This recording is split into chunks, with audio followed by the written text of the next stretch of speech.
ಚಲಿಸುವ ಮೋಡಗಳ ನಡುವೆ ತನ್ನ ತೇಜಸ್ಸನ್ನು ಕಳೆದುಕೊಳ್ಳದ ಸೂರ್ಯನಂತೆ ಜೀವನದಲ್ಲಿ ಎದುರಾಗುವ ಎಂತಹ ಕಠಿಣ ಸವಾಲುಗಳಿಗೂ ಎದೆಗುಂದದೆ ಮುನ್ನುಗ್ಗುವ ಮೇಷರಾಶಿಯ ಆತ್ಮೀಯರಿಗೆ ನಮಸ್ಕಾರಗಳು. 2026ನೇ ವರ್ಷದ ಫೆಬ್ರವರಿ ತಿಂಗಳು ನಿಮ್ಮ ಬದುಕಿನಲ್ಲಿ ಅತ್ಯಂತ ನಿರ್ಣಾಯಕ ಘಟ್ಟವಾಗಲಿದೆ.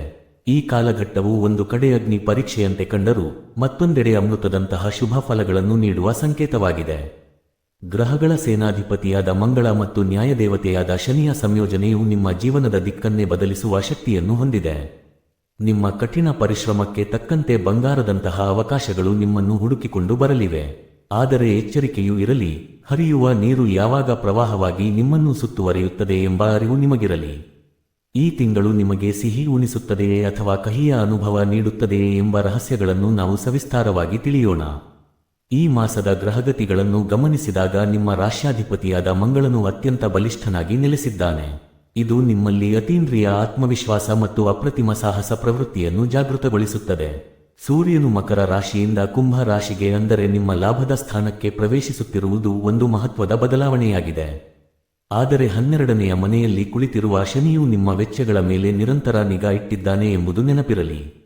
ಉದ್ಯೋಗಸ್ಥ ಮೇಷ ರಾಶಿಯವರಿಗೆ ಫೆಬ್ರವರಿ ತಿಂಗಳು ವೃತ್ತಿ ಜೀವನದ ಸುವರ್ಣ ಅಧ್ಯಾಯವೆನ್ನಬಹುದು.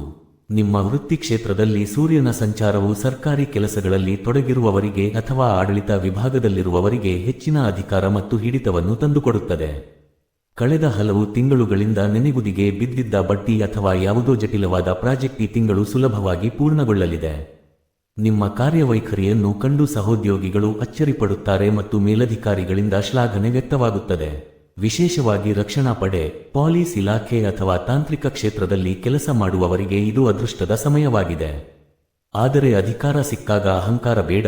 ನಿಮ್ಮ ಕೈ ಕೆಳಗೆ ಕೆಲಸ ಮಾಡುವವರನ್ನು ಗೌರವದಿಂದ ನಡೆಸಿಕೊಳ್ಳಿ, ಇಲ್ಲದಿದ್ದರೆ ಶನಿಯ ದೃಷ್ಟಿಯು ನಿಮ್ಮ ಯಶಸ್ಸಿಗೆ ಅಡ್ಡಿಯಾಗಬಹುದು. ವ್ಯಾಪಾರ ಮತ್ತು ವ್ಯವಹಾರದ ದೃಷ್ಟಿಯಿಂದ ನೋಡುವುದಾದರೆ ಈ ತಿಂಗಳು ಲಾಭದ ಹೊಳೆಯೇ ಹರಿಯಲಿದೆ. ಲಾಭದ ಸ್ಥಾನಕ್ಕೆ ಸೂರ್ಯನ ಆಗಮನವಾಗುತ್ತಿರುವುದರಿಂದ ಹಳೆಯ ದಾಸ್ತಾನುಗಳು ಮಾರಾಟವಾಗಿ ಹೊಸ ವ್ಯವಹಾರದ ಒಪ್ಪಂದಗಳು ನಿಮ್ಮದಾಗುತ್ತವೆ. ರಿಯಲ್ ಎಸ್ಟೇಟ್, ಭೂಮಿ ಮತ್ತು ಕಟ್ಟಡ ನಿರ್ಮಾಣ ಕ್ಷೇತ್ರದಲ್ಲಿ ಇರುವವರಿಗೆ ಈ ತಿಂಗಳು ಆಕಸ್ಮಿಕ ಲಾಭದ ಸಾಧ್ಯತೆ ಇದೆ. ಆದರೆ ಪಾಲುದಾರಿಕೆ ವ್ಯವಹಾರದಲ್ಲಿ ಹೆಚ್ಚಿನ ಜಾಗರೂಕತೆ ಇರಲಿ. ನಿಮ್ಮ ಪಾಲುದಾರರ ಚಟುವಟಿಕೆಗಳ ಮೇಲೆ ಕಣ್ಣಿರಲಿ ಮತ್ತು ಯಾವುದೇ ಪ್ರಮುಖ ದಾಖಲೆಗಳಿಗೆ ಸಹಿ ಮಾಡುವ ಮುನ್ನ ಅವುಗಳನ್ನು 2 ಬಾರಿ ಕೂಲಂಕಷವಾಗಿ ಪರಿಶೀಲಿಸುವುದು ಉತ್ತಮ. ಹಣಕಾಸಿನ ವಿಚಾರಕ್ಕೆ ಬಂದರೆ ಇಲ್ಲಿ ಒಂದು ದೊಡ್ಡ ತಿರುವು ಇದೆ. ಒಂದು ಕಡೆ ಆದಾಯದ ಮೂಲಗಳು ವಿಸ್ತಾರವಾಗುತ್ತವೆ ಮತ್ತು ದೀರ್ಘಕಾಲದಿಂದ ಬಾರದೆ ಉಳಿದಿದ್ದ ಹಣ ನಿಮ್ಮ ಕೈ ಸೇರುತ್ತದೆ. ಹೂಡಿಕೆಗಳಿಂದ ಅನಿರೀಕ್ಷಿತ ಲಾಭ ಪಡೆಯುವ ಸಾಧ್ಯತೆಯೂ ಇದೆ. ಆದರೆ 12ನೇಯ ಮನೆಯಲ್ಲಿರುವ ಶನಿಯ ಪ್ರಭಾವದಿಂದಾಗಿ ವೆಚ್ಚಗಳು ಕೂಡ ಅಷ್ಟೇ ವೇಗವಾಗಿ ಹೆಚ್ಚಾಗುತ್ತವೆ. ಮನೆಯ ನವೀಕರಣ, ವಾಹನ ರಿಪೇರಿ ಅಥವಾ ಶುಭ ಸಮಾರಂಭಗಳಿಗಾಗಿ ದೊಡ್ಡ ಮೊತ್ತದ ಹಣ ಖರ್ಚಾಗಬಹುದು. ಅನಗತ್ಯ ಐಷಾರಾಮಿ ವಸ್ತುಗಳಿಗೆ ಹಣ ವ್ಯಯ ಮಾಡಬೇಡಿ. ಇಂದು ನೀವು ಮಾಡುವ ಉಳಿತಾಯವೇ ಮುಂದಿನ ದಿನಗಳಲ್ಲಿ ನಿಮ್ಮ ಸಂಕಷ್ಟಕ್ಕೆ ಆಸರೆಯಾಗಲಿದೆ. ಆರೋಗ್ಯದ ಕಡೆಗೆ ಗಮನ ಹರಿಸುವುದು ಅತ್ಯಗತ್ಯ. ನಿಮ್ಮ ದೈಹಿಕ ಶಕ್ತಿ ಉತ್ತಮವಾಗಿದ್ದರೂ ಸಹ ವಿಪರೀತ ಕೆಲಸದ ಒತ್ತಡದಿಂದಾಗಿ ತಲೆನೋವು ಅಥವಾ ನಿದ್ರಾಹೀನತೆಯಂತಹ ಸಮಸ್ಯೆಗಳು ಕಾಡಬಹುದು.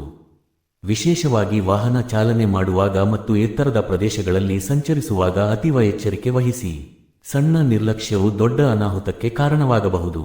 ಹೊರಗಿನ ಆಹಾರ ಸೇವನೆಯನ್ನು ನಿಯಂತ್ರಿಸಿ ಆರೋಗ್ಯವನ್ನು ಕಾಪಾಡಿಕೊಳ್ಳಿ. ಕುಟುಂಬ ಜೀವನದಲ್ಲಿ ನೆಮ್ಮದಿ ಇರಲಿದೆ. ಅವಿವಾಹಿತರಿಗೆ ವಿವಾಹದ ಯೋಗಗಳು ಕೂಡಿ ಬರಲಿವೆ. ಪ್ರೇಮ ಜೀವನದಲ್ಲಿ ಇರುವವರು ಹಿರಿಯರ ಒಪ್ಪಿಗೆ ಪಡೆಯಲು ಇದು ಸಕಾಲವಾಗಿದೆ.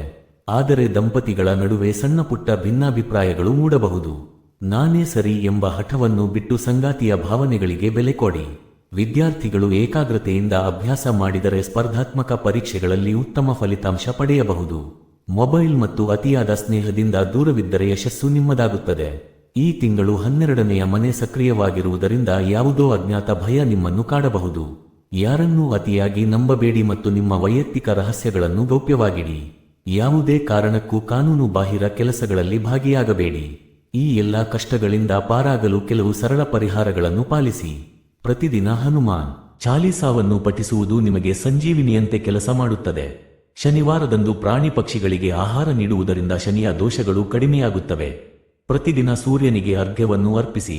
ಮಂಗಳವಾರದಂದು ಕೆಂಪು ವಸ್ತ್ರ ಅಥವಾ ತೊಗರಿಬೇಳೆಯನ್ನು ದಾನ ಮಾಡುವುದು ನಿಮ್ಮ ಕೀರ್ತಿಯನ್ನು ಹೆಚ್ಚಿಸುತ್ತದೆ. ಫೆಬ್ರವರಿ ತಿಂಗಳು ನಿಮ್ಮ ಧೈರ್ಯದ ಪರೀಕ್ಷೆಯ ಕಾಲವಾಗಿದೆ. ಎಚ್ಚರಿಕೆಯಿಂದ ಹೆಜ್ಜೆ ಇಟ್ಟರೆ ಇದು ನಿಮ್ಮ ಬದುಕಿನ ಮೈಲಿಗಲ್ಲಾಗಲಿದೆ. ಈ ಮಾಹಿತಿ ನಿಮಗೆ ಸಹಕಾರಿಯಾಗುತ್ತದೆ ಎಂದು ನಂಬುತ್ತೇನೆ. ನಿಮ್ಮ ಮೇಷ ರಾಶಿಯ ಗೆಳೆಯರೊಂದಿಗೆ ಇದನ್ನು ಹಂಚಿಕೊಳ್ಳಿ. ಲೋಕ ಸಮಸ್ತ ಸುಖಿನೋ ಭವಂತು.